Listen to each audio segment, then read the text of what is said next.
Breaking overnight, police have not made any arrests after a violent night across central Arkansas. Right now, they're investigating 4 homicides. They're all listed on that map there. 3 of them happened in Pine Bluff. 1 happened on an interstate in far eastern Saline County. At least 4 people are dead and several more are injured. So let's go ahead and take a deeper look at these shootings. The first one happened on Lilac Street in Pine Bluff.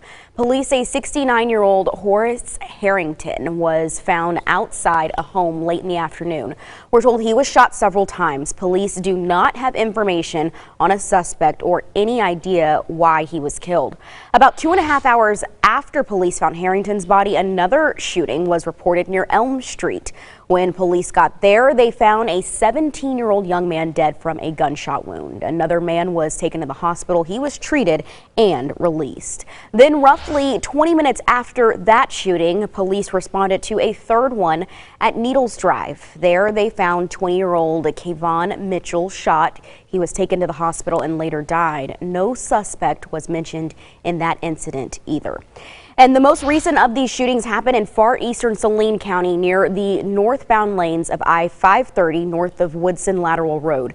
Early reports from the police show 1 person died. At least 3 other people were hurt as well. State troopers are investigating this one. Again, no suspects have been named in any of these incidents. I also checked the Saline and Jefferson County jail websites, and they show no overnight homicide arrests. In Portland, Oregon, the man being investigated for killing a protester is dead. Michael Reinl was shot by police as they were trying to arrest him for murder. He was killed at the scene when he pulled a gun on the officers.